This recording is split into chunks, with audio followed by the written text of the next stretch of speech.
Recently, I did a video that was talking about things that you're pretty much guaranteed to hate as a soldier, things that you're not going to like, that basically every soldier experiences at some point in time. If you missed that video, probably a card maybe pops up right about now to go check it out. But in today's video, there are definitely some things that soldiers will love. There's some things that you will have that you will enjoy about the Army, things that you'll look back on and have great stories about. And that's what I'm going to focus on this video. And that starts right now.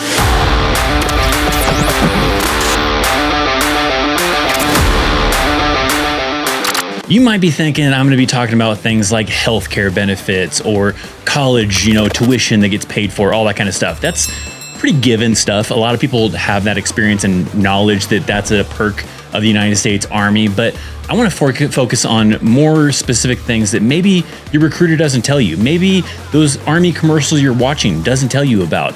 Things that, you'll have memories about, probably positive memories, and be like, yeah, you know what? This was pretty cool when I was in the Army.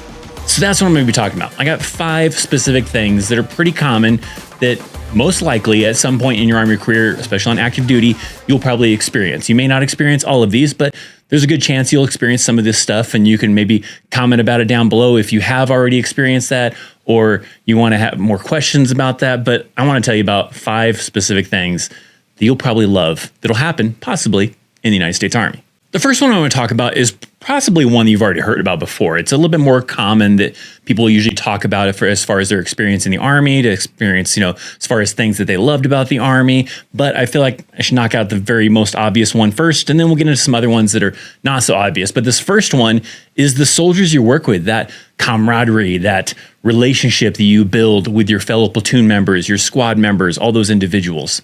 There's a good chance you have talked to like Army veterans before, if you're not someone currently in the Army, and you heard stories about the people is the biggest thing I remember. I build this bond with the soldiers, and that's something that I still continue to have and I always remember. And that's true, right? That's going to be a pretty common thing that a lot of people experience. You're going to obviously have some bad eggs in there. You're going to have some poor leadership, some bad soldiers that you want to forget and you wish you never met type of thing. But then there's also going to be some soldiers in there that you're friends for life, right? I still have soldiers that I talk to, or veterans now. They're not soldiers anymore. I mean, it depends on how you kind of want to think of it, but they're veterans that, I served with, and I still talk to them. They're probably gonna be friends for life. Now, in my case, like, they might not be people that I hang out with currently all the time, but they're people I stay in contact with, whether it's through Facebook, through Instagram, whatever, and we still kind of stay in touch a little bit here and there. Maybe it's just to the extent of like commenting on each other's photos or saying hey every now and then. But nonetheless, there are definitely some people in my life that, came from that relationship of the Army, and people that I will probably always forever stay in contact, hopefully with for the rest of my life type of thing. Maybe every now and then pop in on one of their pictures on Facebook or whatever and leave a like, leave a comment, say hi, whatever. But there's definitely that relationship that you definitely have with people, especially like for me, like I deployed with some of these people, right? So you are in a like stressful environment and you're relying on those people to kind of help keep you calm and everything. And that definitely builds a bigger bond than just a regular friend that you met at working at Walmart, working at some company or whatever type of thing. It's not the same kind of bond, right? If you think about it now, like think if you're someone who, has experience like the workforce between being in high school and then before going to the Army type of thing, think about like maybe the coworkers you had at the jobs in between, maybe even jobs you had in high school, right? How many of those jobs do you really have individuals or coworkers that you built like a great bond with, that you stayed friends with forever? Probably not very many. Now let's get into some things that maybe are less known to individuals who are not currently in the military. They're definitely things that recruiters are not going to tell you about, and not because like they're shady or anything else like that. They're just things that they don't really think about that, they need to tell people that are trying to join the Army. But they're probably going to be things that you're going to enjoy about the Army that you don't usually get on the civilian side. So we're going to go into number 2, and the number 2 thing that you'll probably love in the Army is 4-day weekends, because when you're in the Army, it's a pretty common thing. You don't always get that on the civilian side, right? You're commonly going to have on the Army side where maybe let's say there's a holiday. For example, the most common one, right? Holiday happens to fall on Monday. So in that case, when that holiday falls on that Monday, then they'll typically have on the Friday before that holiday what's known as a DONSA, which stands for Day of Non-Scheduled Activities. Basically, a day they blocked off to say that, hey, we're not going to do any training, we're not going to do anything, and you're going to get the day off for free, no charge or anything to you. You get an extra day off. So now you have Friday off. And then, of course, you have the weekend, Saturday to Sunday. Then Monday was the holidays. So it essentially gives you a 4-day weekend. And you probably don't get that on the civilian side unless you take vacation. The best case you can possibly get on like something like that on the civilian side is maybe you were able to work 4/10s, right? So you're able to work 10 hours from Monday through Thursday, which makes it to where you've met your 40 hours by the end of the week. And then you take Friday off and then Monday's a holiday. You don't have to do anything special like that in the Army. I mean, there might be a case where you are doing that just because essentially you're like salary in the Army and they can work you however many hours they want. So maybe you did end up working 10 hours, but nonetheless, you might not have. You might have barely done anything that week because there wasn't much going on. And in the end, you end up getting Friday off and you can get a nice 4-day weekend. And so you don't have to do anything special for that. It just happens to be a thing that usually the units plan. So almost every single holiday that comes about, they usually try to plan in there a Donza with most units, not every unit, but most units will try to plan in a Donza in there before that holiday to allow the soldiers to be able to have a nice 4-day weekend. So that's always a nice perk. That's something you'll probably like. The third one I want to talk about is a bit more rare, but I still want to talk about because when it does happen, it's amazing. And anybody who knows who's currently in the Army, this word that I'm about to say, this is the one magical word that all soldiers want to hear. And that word is Zonk. If you hear that word, greatest thing ever. Now, I'm going to explain it about it, but just know it's rare, right? In my time in the Army, I probably only got the luxury, the opportunity to be able to hear that word yelled maybe 3 times ever type of thing. Some soldiers may go their entire Army career without getting to hear that glorious word. But if you do, it's amazing. So let me explain what the hell Zonk is. Where the word comes from, no idea. But let me tell you what it means, all right? If you are in formation, the most common time I've seen it kind of happen in like my experience when it did happen, or stories that soldiers told me about where they got to experience the magical word Zonk, right? It was maybe like at PT formation. Like they showed up at physical fitness, they did their accountability to make sure all the soldiers are still alive, they're supposed to be there and all that kind of fun stuff and, account for them. And then they start maybe going a little rant and kind of spiel. And then all of a sudden, randomly, your first sergeant, your commander, maybe somebody yells Zonk. And as what that means is get the hell out of here as fast as possible. And sometimes they may have like the stipulation that the last person to leave the immediate area has to go do PT with the first sergeant or something like that. Sometimes it doesn't have that stipulation. It's just when you hear the word Zonk, everybody disperses and runs like hell, gets the hell out of there, back to their barracks, back home, whatever.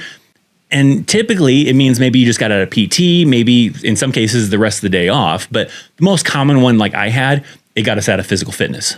So I had it happen in Korea at Fort Carson. I think at Korea it happened twice and then at Fort Carson once or something like that. So I didn't have it happen very often, but all 3 times that I did have it happen, it was during physical fitness. It was like they did accountability.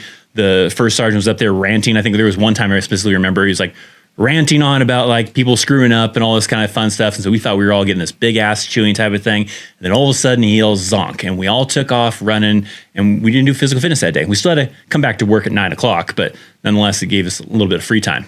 I have heard some stories of people saying that they were, given that opportunity, they told Zonk and they got to go home for the rest of the day. But I don't know how often that actually happens. The most common one I've seen is it usually happens like during physical fitness and you just get out of physical fitness, but you still have to work during that day. But I have heard stories of people saying that, no, they got the entire day off, which is great. Maybe if it happens like maybe early on a Friday and it gives you a nice 3-day weekend for no reason, that's pretty cool too. But if you're lucky enough to get to hear that magical word Zonk, you're going to remember that. You're going to remember those times. And it's amazing. It's great. The fourth one that I want to tell you about is barracks parties. If you're someone who lives in the barracks, maybe you're going to get to experience a barracks party, which can be a lot of fun. But also, I don't want to confuse you with GI party. That is something completely different. And if you know what I'm talking about, leave a comment down in the comment section down below. I think I do have a video on like terms and stuff like that where I explain GI party a little bit more. That's not a good thing, though. Just as a heads up, you don't want to hear that you're doing a GI party. But if you hear that somebody's having a barracks party, that can be some good times as long as you're being responsible about it and don't, get people in trouble or you don't get in trouble type of thing. Barracks parties can provide some great memories. If you're going into the Army as a soldier who's already married, you may not get this experience to be able to experience that. But if you are someone who's going into the Army as a single soldier, I know a lot of people will talk crap about how the experience is as a single soldier because you're stuck in the barracks. But there can be some good times, right? And barracks parties sometimes do add to those good times. You have soldiers that'll throw a party in the room, and you're going over to their room to hang out and there's a bunch of people and you're drinking, maybe you're playing video games, you're doing whatever type of thing. And You usually get some fun moments out of that. Someone is always, that weird drunk where maybe they're getting crazy and doing some wild things. And the next day you're talking about how so-and-so did this, did that. Oh my God, you should have seen so-and-so. It can be some fun times. Of course, do it responsibly, right? I definitely have been to some parties where people are not being very responsible, underage drinking, all that stuff like that. People are going to do that stuff, and I don't encourage it because, you get caught, you can get in some trouble, but it probably happens. It's going to happen in the barracks, regardless of who tells you don't do it, don't do that. It's going to happen. But hopefully you are responsible enough to know the limits, right? Have a good time, have some fun, but don't do anything that's going to jack up your Army career or jack up, you being able to get promoted or possibly get reduced in rank or whatever. But hopefully if you do it responsibly, you can have some great stories, of some cool stuff that happened in the barracks. Some of the parties I remember, right? It was cool times because you would do something like, so-and-so would fill up the bathtub in their room with ice. And so the bathtub would fill with ice and there'd just be a bunch of alcohol in the bathtub and we're all hanging out, having some drinks, playing some video games maybe we're having a little Halo tournament, type of thing or whatever, Call of Duty you could do nowadays and just hanging out and having a good time. I mean, some people may want to play loud music. The challenge with, playing loud music in the barracks is that the rooms are really close to each other, right? So you're probably going to bug somebody who may not want to party that night. Maybe they don't have the next day off. They have to work. Maybe they work in the DFAC. Maybe, whatever. They have guard duty. They've got CQ, staff duty. And so they don't want to hear you partying all night with loud music. So that can be a tough thing. You probably have to keep it at a reasonable volume, hopefully. So that way you don't cause any unnecessary attention to your party. But there was definitely a lot of good times I had. When I was a single soldier and I was living in the barracks, some people would have parties and sometimes we'd hit up those parties and have some great stories to tell the next day. Now, last one I want to give you, number 5, is some tax benefits that can be kind of cool for some individuals and some, special incentives or whatever type of thing that maybe some of you don't know about. I'll give you a few, right? One of the key ones that you may experience is with vehicle registration. If you are, let's say, somebody from California and you get stationed in Colorado, right? You get stationed at Fort Carson type of thing. Well, you got your vehicle and you got to maintain vehicle registration. Well, you can still keep your California vehicle registration if you want to, and you usually pay like a lower fee than you normally would because you're not actually living in California, you're living in Colorado, and so you get a little bit of an incentive for that. And I think even if you get a license plate, I think even for the state of Colorado, let's say, but you're from California, I think still because you're not a Colorado resident, I think there's still an incentive. But I do know that for the example of, you're from California, you have a vehicle that still has California plates on it, but you're stationed in Colorado, your registration is typically going to be cheaper because you don't actually live in California. You just need to pay for the registration because, you got to keep your registration up on your vehicle, but you're actually living in Colorado. So they give you a little bit of a break on that. One that some of you may already know about, but you have certain states in the United States that don't actually take out state income tax out of your paycheck. So if you're in the military, let's say you're from one of those states, like Nevada, I know is one of those, right? Nevada is one of those states where they don't take out state income tax out of your paycheck. So if you're from Nevada, you join the military, even though you're stationed in Colorado, you're stationed in wherever, right, that does possibly charge, state income tax. Doesn't matter because your home of record, your residency is of this state, which that state does not take out that tax because that's what they're going to go off of. They're going to go off of what your state you're a resident of as far as how much to charge you for state income tax. And if that state happens to be one of those states that does not charge for state income tax, like Nevada, I think Florida, I think even Texas might be like that. I forget if Texas is like that, but you get the luxury of not having that taxes taken out of your paycheck. So even though maybe you and your buddy, let's say, are E3s, but your buddy is from California, and he is getting, charged for state income tax out of his paycheck, but you're not, you end up making a little bit more than those individuals because of that. And so that's a pretty cool little benefit.